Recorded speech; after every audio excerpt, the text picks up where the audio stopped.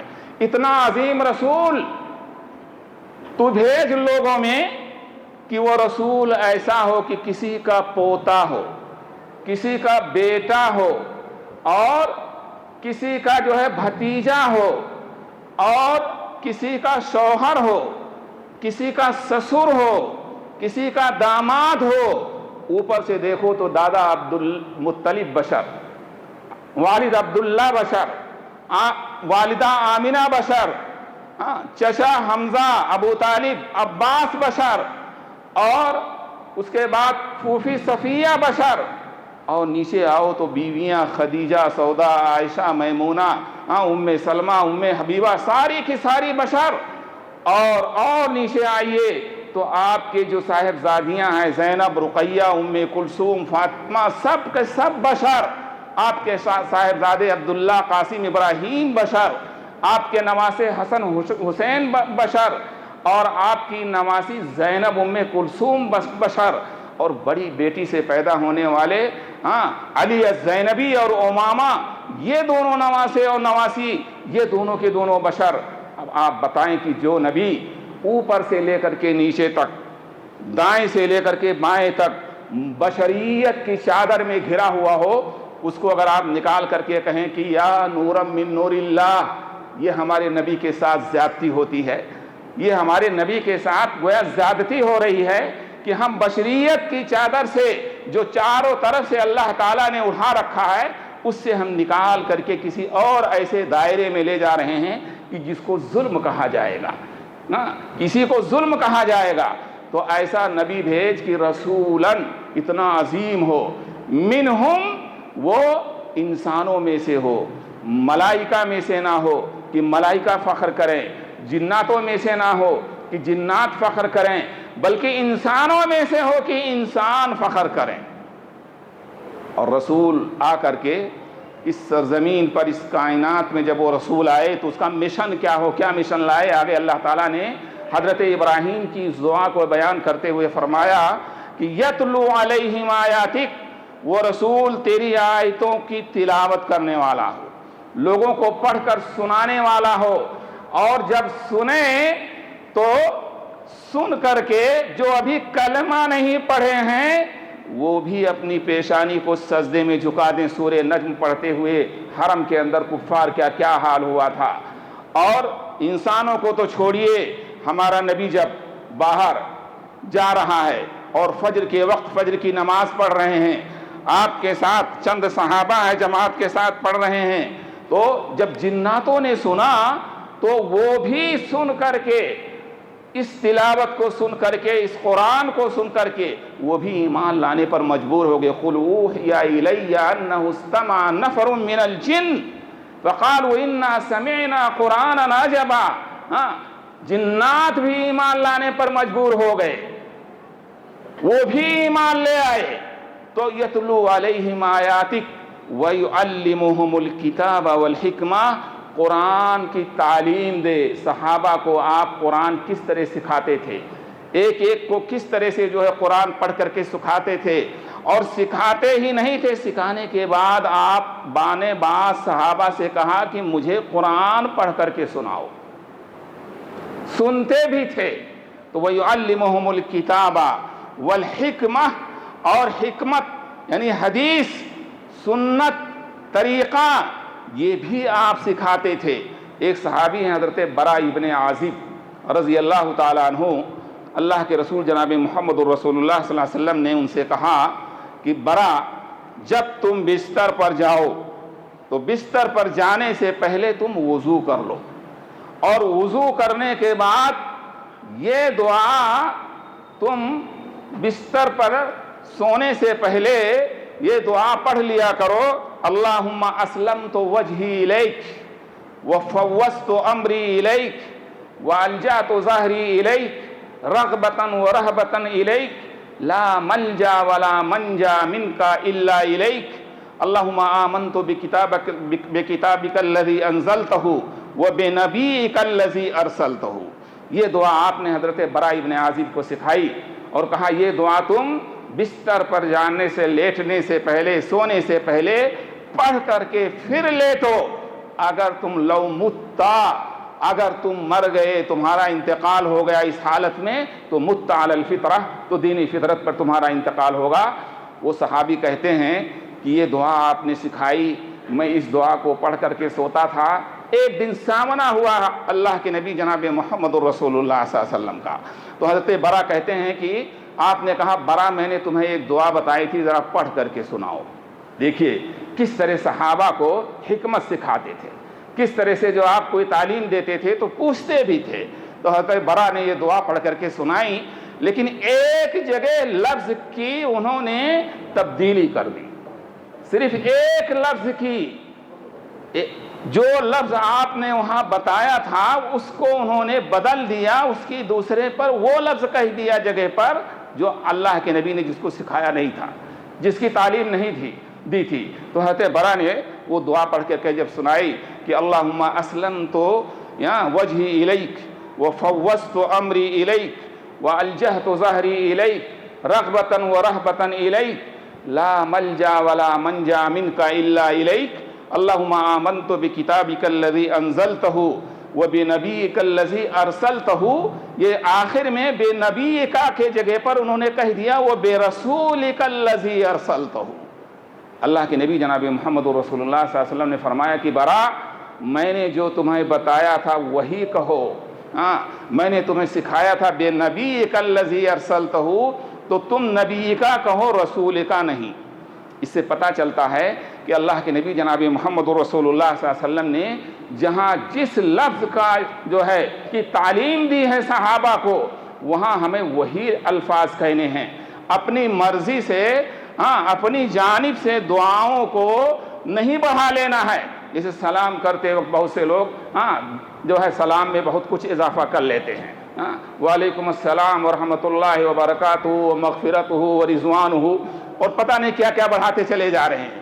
اگر یہ ضرورت ہوتی اس کی، اگر یہ چیز وہاں مناسب ہوتی تو ہمارے آقا خود اس کی تعلیم دیتے، خود اس کو بتاتے کہ تمہیں یہ بھی کہنا ہے۔ اسی طرح سے اذان کے بعد جو دعا ہم پڑھتے ہیں، اللہم رب ھذہ الدعوۃ التامہ والصلاۃ القائمہ آت محمدا الوسیلۃ والفضیلہ وابعثہ مقاما محمودا الذی وعدتہ، یہاں تک آپ نے سکھایا، لیکن اس سے آگے ورزقنا شفاعتہ یوم القیامہ انک لا تخلف المیعاد، یہ نبی صلی اللہ علیہ وسلم کی بتائی ہوئی دعا کا حصہ نہیں ہے۔ تو اپنی طرف سے کوئی چیز ہم دعا کے اندر بڑھا دیں یہ مناسب نہیں، تو اللہ کے نبی جناب محمد الرسول اللہ صلی اللہ علیہ وسلم وَيُعَلِّمُهُمُ الْحِكْمَةَ، الکتابہ والحکمہ، آخر میں جو دعا حضرت ابراہیم نے کی اللہ کے نبی جناب محمد الرسول اللہ صلی اللہ علیہ وسلم کے بارے میں، وَيُزَكِّيهِمْ، وہ عظیم پیغمبر اتنا ایسا ہو کہ وہ جب بھیجا جائے تو لوگوں کا تزکیہ کرے۔ یہ تزکیہ کس چیز کا کرے؟ لوگوں کے دلوں کا تزکیہ کرے۔ اللہ کے نبی جناب محمد الرسول اللہ صلی اللہ علیہ وسلم کے زمانے میں جو لوگ آپ کے ہاتھ پر ایمان لائے اور جنہیں اللہ تعالیٰ نے یہ توفیق دی کہ انہوں نے آپ کے سامنے کلمہ پڑھا، ان کا تزکیہ کس طرح ہمارے نبی نے کیا، ذرا آپ سنیں، چند ایک واقعہ آپ سنیں کہ تزکیہ کس طرح کیا ہمارے نبی نے صحابہ کرام کا۔ آج صحابہ کرام کے بارے میں لوگ اپنی زبانوں کو کنٹرول میں نہ رکھ کر کے بہت کچھ بکتے ہیں اور کہتے ہیں۔ اللہ کے نبی جناب محمد الرسول اللہ صلی اللہ علیہ وسلم نے کس طرح تزکیہ کیا کہ جب کچھ قیدی ایک موقع پر گرفتار ہو کر کے آئے تو ان قیدیوں میں حاتم طائی کی بیٹی صفانہ بھی گرفتار ہو کر کے آئی تھی۔ ہمارے نبی صلی اللہ علیہ وسلم کو بتایا گیا کہ اللہ کے نبی حاتم طائی کی بیٹی جو ہے قیدیوں میں آئی ہوئی ہے اور وہ زیورات سے لدی ہوئی ہے، زیورات بھی پہنی ہوئی ہے۔ اللہ کے نبی جناب محمد الرسول اللہ صلی اللہ علیہ وسلم نے صفانہ کو بلایا اور کہا کہ صفانہ تم کیا چاہتی ہو؟ صفانہ نے کہا میں رہائی چاہتی ہوں۔ کہا بس؟ صفانہ نے کہا بس، اس کے علاوہ کچھ نہیں۔ ہمارے آقا نے کہا صفانہ تمہیں تمہارے گھر تک انتہائی عزت اور بحفاظت تمہیں تمہارے گھر تک پہنچایا جائے گا۔ چنانچہ اللہ کے نبی جناب محمد الرسول اللہ صلی اللہ علیہ وسلم نے ایسے ہی کیا۔ جب وہ اپنے گھر پہنچ گئی تو حاتم طائی کا بیٹا عدی جو بھاگتے ہوئے اپنے گھر پہنچ گیا تھا، اس نے دیکھا کہ میری بہن تو بحفاظت گھر تک آ گئی، تو اس نے پوچھا تعجب سے کہ صفانہ تم کیسے بچ کر کے آ گئی؟ تو صفانہ نے جواب دیا کہ رحم علیہ محمد، میرے بھائی محمد نے میرے اوپر رحم کیا اور مجھے یہاں تک پہنچایا۔ تو دوسرا سوال کیا عدی ابن حاتم نے کہ کیف وجدت محمدًا واصحابہ، صفانہ تو نے محمد اور اس کے ساتھیوں کو کیسا پایا؟ آپ سنیے کہ کس طرح کا وہ جواب دیتی ہے۔ صفانہ کہتی ہے کہ میرے بھائی تو پوچھتا ہے کہ محمد اور اس کے ساتھیوں کو کیسا پایا صلی اللہ علیہ وسلم؟ میری اپنی عزت و عصمت تیرے اپنے گھر میں اتنی محفوظ نہیں جتنی عزت و عصمت میری محمد اور ان کے ساتھیوں کے گھر میں محفوظ تھی۔ سوچئے کس طرح کا پیغام جا کر کے اس نے عدی ابن حاتم کے سامنے پہنچایا کہ وہ مجبور ہو گیا اسلام قبول کرنے پر۔ تو تزکیہ اس طرح اپنے صحابہ کا کیا تھا۔ ایک صحابی ہیں حضرت ابو دجانہ، اللہ کے نبی جناب محمد الرسول اللہ صلی اللہ علیہ وسلم فجر کی نماز کے بعد جب آپ سلام پھیرنے کے بعد اپنے چہرے انور کو اس طرف نمازیوں کی طرف پھیرتے تو آپ کئی دنوں سے دیکھ رہے تھے کہ ابو دجانہ سلام پھیرنے کے بعد فوراً مسجد سے نکل جاتے ہیں۔ آخر وجہ کیا ہے؟ آپ نے ابو دجانہ کو بلایا اور پوچھا ابو دجانہ الیس لک من اللہ حاجہ ان تدعو بہا، کیا تجھے اللہ سے کچھ مانگنے کی ضرورت نہیں ہے کہ تم سلام پھیرنے کے بعد فوراً چلے جاتے ہو؟ اس سے پتہ چلتا ہے کہ اگر نماز کے بعد ہاتھ اٹھا کر کے اجتماعی طور پر دعا مانگنا ضروری ہوتا اور نماز کا حصہ سمجھا جاتا تو ابو دجانہ قطعاً نہیں جاتے۔ ابو دجانہ سے آپ نے پوچھا ابو دجانہ کہ اللہ سے تمہیں کوئی ضرورت نہیں ہے کہ تم مانگو؟ انہوں نے کہا اللہ کے نبی ضرورت تو ہے لیکن اس سے کہیں زیادہ ایک ضرورت میرے سامنے اور ہے۔ کہا وہ کیا ہے؟ کہا میرا اور ایک یہودی کا گھر اس طرح سے ملا ہوا ہے، میرے اور یہودی کے آنگن کے بیچ میں ایک دیوار ہے اور یہودی کے آنگن میں کھجور کے پیڑ لگے ہوئے ہیں۔ اس وقت موسم ایسا ہے کہ کھجور پکے ہوئے ہیں، کھجور کی شاخیں میرے گھر میں کے آنگن میں آ رہی ہیں۔ جب ہوا چلتی ہے تو اس کے درخت کی کھجوریں اس کے شاخ کی کھجوریں میرے آنگن میں ٹپکتی ہیں، مجھے خطرہ لاحق ہوتا ہے کہ کہیں ایسا نہ ہو میرے پہنچنے سے پہلے میرے بچے اٹھیں اور اس یہودی پڑوسی کی گری ہوئی کھجوروں کو کھا لے۔ میں یہ نہیں چاہتا کہ ان کے منہ میں، ان کے پیٹ میں حرام روزی جائے، اسی لیے میں پہلے بھاگ کر پہنچتا ہوں تاکہ اس کی کھجوروں کو اٹھا کر کے اس یہودی پڑوسی کو دے دیا کرو۔ سوچئے کس طرح کا تزکیہ کیا اللہ کے نبی نے کہ ابو دجانہ دعا مانگنے کے لیے مسجد میں نہیں رک رہے ہیں کہ کہیں پڑوسی کے گری ہوئی کھجوروں کو ہمارے بچے اٹھ کر کے کھا نہ لے۔ یہ تزکیہ کیا تھا ہمارے نبی نے۔ اور آج حال کیا ہے کہ کس طرح کی رزق ہم لے رہے ہیں، کون سا طریقہ ہم رزق کو کمانے کے لیے اپنا رہے ہیں، یہ کچھ نہیں سوچا جاتا ہے۔ جس راستے سے بھی روزی آئے ہم کو لینا ہی لینا ہے، چاہے جس طرح کا جو ہے وہ رزق ہو، جبکہ رزق حلال کے بغیر ہماری دعائیں قبول نہیں ہو سکتی ہیں۔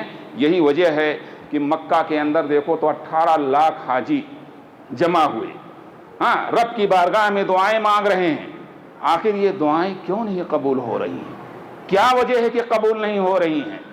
کوئی تو وجہ ہوگی، کوئی تو وجہ ہوگی۔ سب سے بڑی وجہ اور عظیم وجہ مسلمانوں کی ہے یہی ہے کہ رزق حلال کے ہم پابند نہیں، رزق حلال کے ہم پابند نہیں ہیں۔ اگر پرسنٹیج نکالا جائے تو شاید بہت کم پرسنٹیج بن نکلے کہ جو رزق حلال کی پابندی کرنے والے ہوں، ورنہ بہت مشکل ہے، بہت کٹھن ہے۔ تو اللہ کے نبی جناب محمد الرسول اللہ صلی اللہ علیہ وسلم نے اس طرح سے صحابہ کا تزکیہ کیا تھا۔ آج صحابہ پر لوگ انگلیاں اٹھاتے ہیں۔ کن پر انگلیاں اٹھاتے ہیں؟ صحابہ پر لوگ انگلیاں اٹھاتے ہیں، طعن و تشریح کرتے ہیں، گالیاں دیتے ہیں۔ ان صحابہ کو گالیاں دیتے ہیں کہ جن صحابہ کا مدرسہ تھا بیت اللہ، اللہ کا گھر، وہاں ہمارے نبی نے شروع میں جو ہے ان کو پڑھایا، تعلیم دی، اور اس بیت اللہ کا جو مؤسس ہے وہ ہے ابراہیم خلیل اللہ، اور بیت اللہ کا جو محتمم ہے وہ کون ہے؟ خود اللہ۔ اور جو کتاب وہاں پڑھائی جا رہی تھی، جس کی تعلیم دی جا رہی تھی، وہ کتاب تھی، وہ نصاب تھا کتاب اللہ۔ اور سب سے پہلے مدرس پڑھانے والے تھے محمد الرسول اللہ۔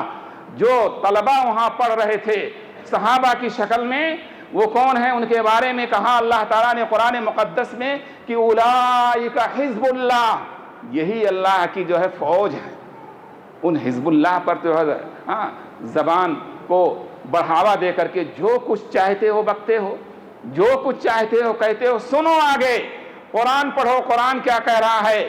جن طلبہ کو سب سے پہلے مدرس آخری پیغمبر محمد الرسول اللہ نے پڑھایا، جب طلبہ کی کلاس اونچی ہوتی ہے تو امتحان لینے کے لیے کسی اونچی شخصیت کو بلایا جاتا ہے۔ رب نے کہا کہ ان کا امتحان لینے کے لیے کوئی اس سرزمین کا بندہ نہیں آئے گا، بلکہ ان کا امتحان میں خود لوں گا۔ امتحان اللہ، اولئک امتحان اللہ، اللہ نے ان کا امتحان لیا۔ میرے مولا کس چیز کا امتحان لیا؟ کیا صحابہ کے ہاتھوں کا امتحان لیا کس قدر مضبوط ہیں؟ پاؤں کا امتحان لیا کہ ان میں کتنی جان جو ہے ٹکنے کی جو ہے طاقت ہے؟ کس چیز کا امتحان لیا؟ میرے مولا نے کہا کہ اولئک الذین امتحن اللہ قلوبہم، ان کے دلوں کا امتحان لیا۔ اللہ تعالی نے جانچا اور پرکھا۔ کس پیپر کس چیز کا تھا؟ آگے فرمایا للتقوی۔ سوچئے، تقوی جو بنیاد ہے ہر عمل کی قبولیت کے لیے، اللہ نے فرمایا کہ پرچہ تقوی کا تھا۔ میرے مولا پھر رزلٹ کیا بنا؟ قرآن میں اللہ تعالیٰ نے فرمایا وَكُلًّا وَعَدَ اللَّهُ الْحُسْنَى، ہر صحابی سے اللہ نے حسنہ کا وعدہ کر لیا ہے۔ میرے مولا یہ حسنہ کیا چیز ہے؟